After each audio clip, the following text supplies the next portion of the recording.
We made it to episode 2.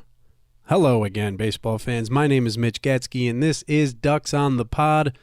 It's a big week for me as I go back and forth trying to decide which players I want to keep on my fantasy team for the upcoming season. Country Strong took home the 2015 title, but finished 8th out of 10 last year, so we're looking for a bounce-back season. Anyway, lots going on in the baseball world with spring training rolling along and the World Baseball Classic beginning the second round of group play this week. Let's take a look at this week's starting lineup. Leading off this week, a controversy over the tiebreaker at the World Baseball Classic. Mexico thinks they got screwed. I'm not buying it. We'll get into their case and I'll provide my rebuttal. In the all-important second spot, 2 rules of the WBC that we absolutely hate but are necessary evils. Baseball fans, it's time to have a serious talk about pitch counts and extra innings. Batting third, the injury bug has started biting. I'll go through who's been bit and why it doesn't matter whether you're playing meaningful games or not. And cleaning up, the coolest thing I saw last week, something that I hope will become a new trend. All right, baseball fans, with the help of my good friend Ham Porter, let's... All right, so Sunday night, the first round of the WBC came to a close, sorta. Mexico beat Venezuela 11-9, forcing a tiebreaker game with Italy, or so we thought. As it turns out, Venezuela gets the rematch on Monday night with Italy for the shot to advance. And I've linked an article with the full breakdown of what happened and why. I don't want to get into all the confusing details, but again, check that link. That link and all links are listed on the actual webpage for the show. That would be fourlights.fm/ducks/ the episode number. This is the second episode, so /2. But yeah, whenever I reference links, that's where you find them. fourlights.fm/ducks. That is the official page for the show. So, make a long story short, 3 teams, Italy, Venezuela, Mexico, they all finished with a 1-2 record in the group. And the Mexicans got the short end of the stick because of the way that the tiebreaker rules are set up. They feel they got cheated. Here's my idea. Instead of letting your fate be decided by such a convoluted system, why don't you win enough so that it doesn't matter? I mean, honestly, it's real difficult for me to feel sympathy for a team that blew a 4-run lead in the 9th inning on Thursday night. Yeah. Mexico, after giving up 5 runs in the bottom of the 9th in their game against Italy, without recording an out, by the way, now has the audacity to claim that they got screwed out of a chance to advance? I don't think so. Oh, and did I mention that Mexico enjoyed the home field advantage in that group as the hosts? Give me a break. If Mexico got screwed, it was by Roberto Osuna and Oliver Perez, who got shelled in that 9th inning against Italy, and by Adrian Gonzalez, the unquestioned best hitter on the team, who went a combined 1 for 12 in the 3 games. Take issue with the players who dropped the ball. Don't use the rules as a scapegoat for your terrible performance. Sure, the rule's a bit wacky. And yes, you beat Venezuela. You feel like you should get that game against Italy, should get that rematch for the chance to move on. But I mean, come on. You had a shot to prove your worth on the field. You didn't do it. You had 3 games, lost 2 of them. I don't think there's really much room for you to be complaining about the end result here, especially not when you hosted the group. More than half of the fans who were at any of those games were rooting for Team Mexico, even if it was Puerto Rico versus Venezuela. More than half the fans were likely Mexicans who were waiting for the Mexican team to play next. So you had the home field advantage. You gave up a 4-run lead in the 9th to the same Italy team that you're hoping to play again? Is that really what you want? I mean, of course it is. You want another shot to beat them, move on. But I'm sorry. You didn't earn it. Venezuela, by rule, fluky rule, but by rule, earns that last spot in the tiebreaker. I have no issue with it, and really, all things considered, I don't think Mexico has a leg to stand on here. You lost. You want to blame somebody. I get that. Don't make the rules the scapegoat. Call out the players. Osuna, Perez, Gonzalez, and really the whole team that did not step up this weekend in front of the home fans. That should be a real issue. But hey, we'll see in 4 years. Maybe the rules will be different and you'll come out on the right side of things. So the necessary evils of the World Baseball Classic. In this tournament, there are a set of restrictions on pitcher usage. That is hard to say. Pitcher usage. Wow. Anyway, it's hard to be in favor of these rules because pitchers in the first round may not throw more than 65 pitches. In the second round, the limit is 80. In the championship round, they get 90.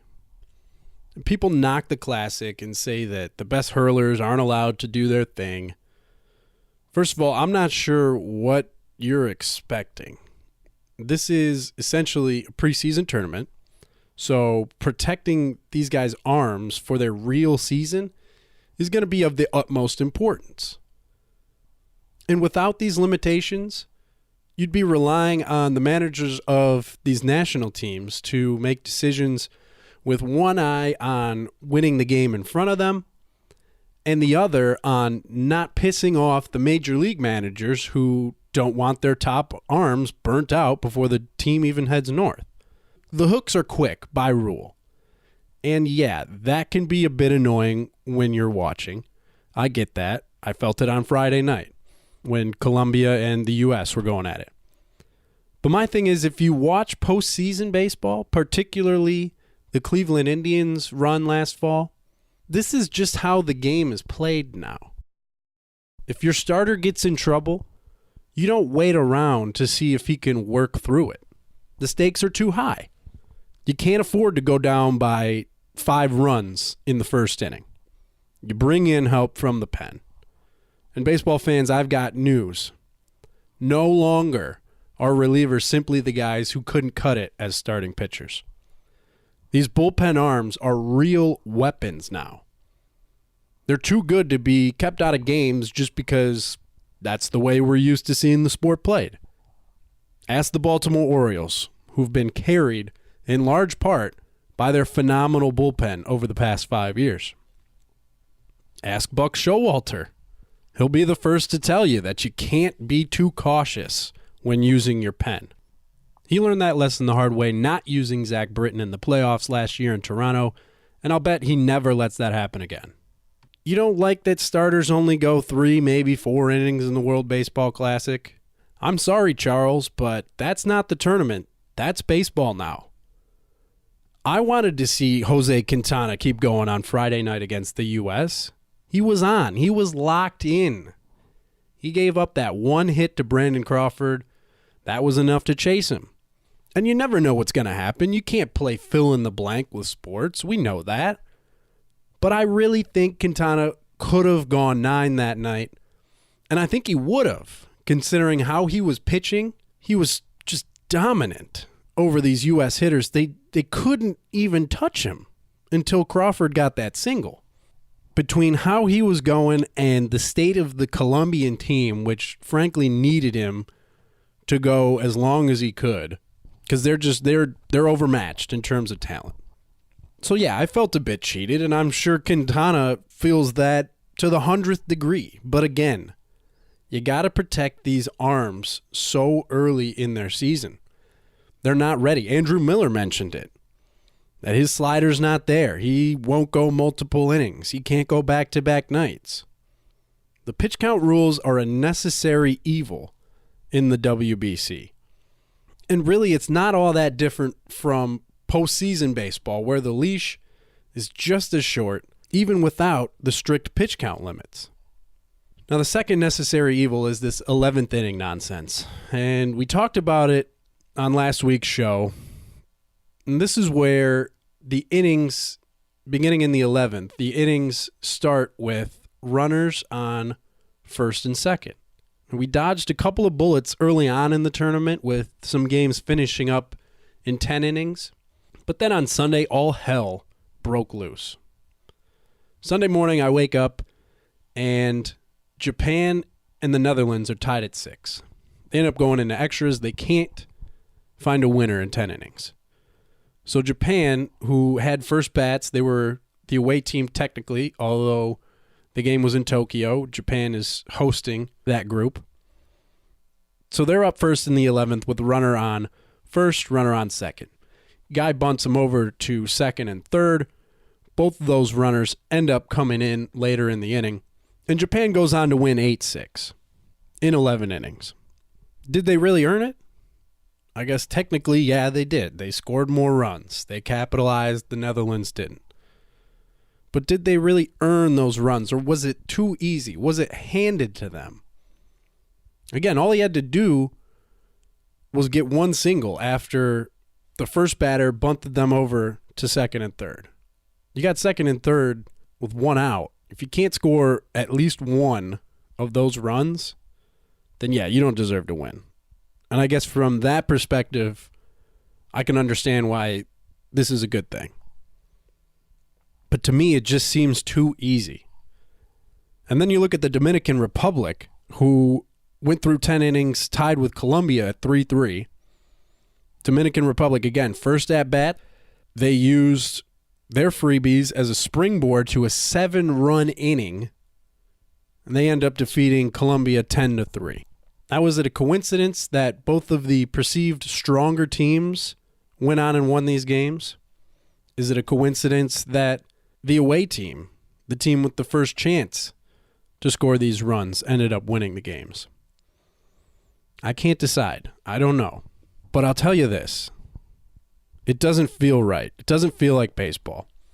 It feels too easy when you got 2 guys on and no men out. Not to mention what this has to feel like from a pitcher's perspective.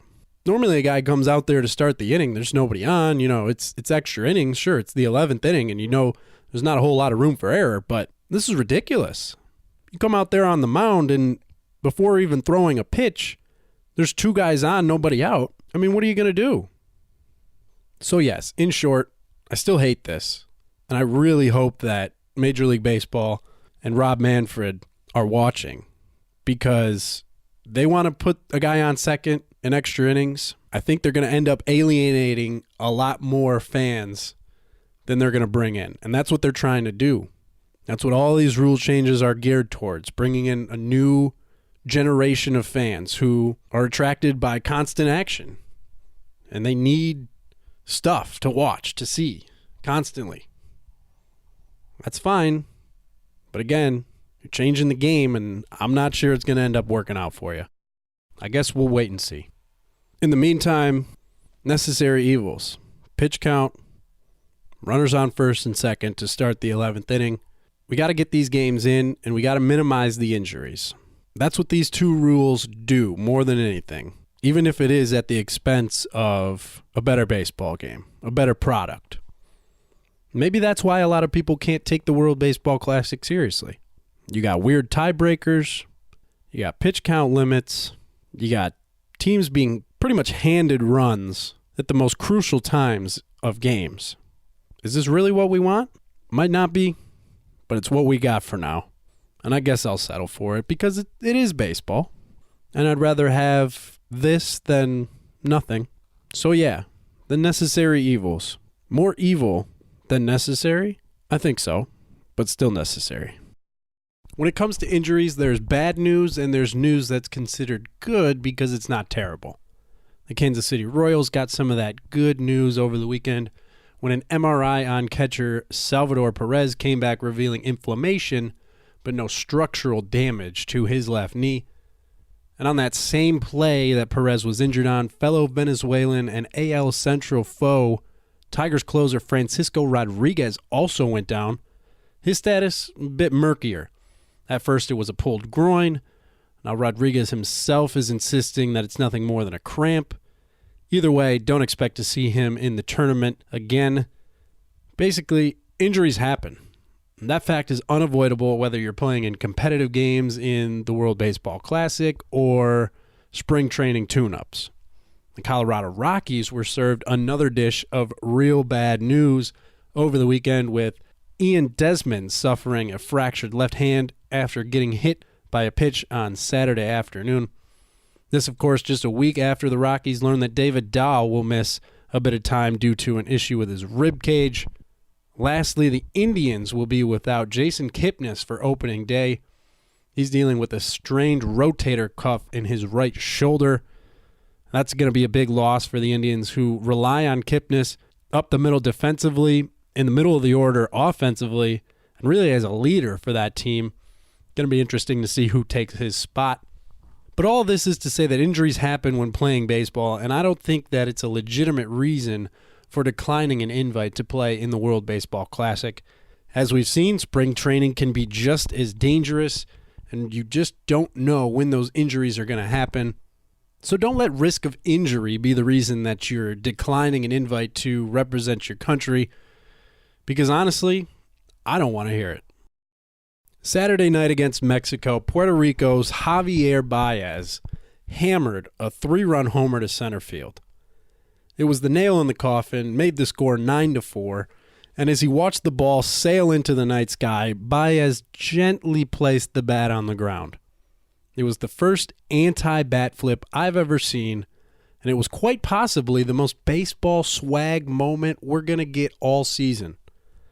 But is it the beginning of a new trend? I certainly hope so. Tell you the truth, I'm sick of bat flips. It's not even a disrespect thing. It's just not cool anymore. Everybody's doing it, and really they're all the same. There's only so much you can do. And no, I am not a fan of Jose Bautista's whatever you want to call that thing that he did in the 2015 ALDS. Laying the bat down is almost more disrespectful. You really have to go out of your way to do it. And again, I don't get hung up on the disrespect thing. You swat a long ball like that, go ahead and pimp it. That's how I feel. A former classmate of mine sent out a great tweet about this, at Ben Rushley, ROESCHLEY. Give him a follow. Ben says, I love this. The antithesis of a bat flip is arguably even more cocky. Never knew that. Thanks, JB9. Couldn't agree more, Ben. Now, I know you are a Cubs fan, and that's probably the main reason why you liked it so much. But you're also a pitcher, so I'm curious how you'd react if an opponent ever pulled this move on you. And I can say, as a former pitcher myself, it would motivate me. And I wouldn't perceive it as an attempt to show me up. Dude just tanked one, and he's celebrating that. As the pitcher, I have nothing to do with it.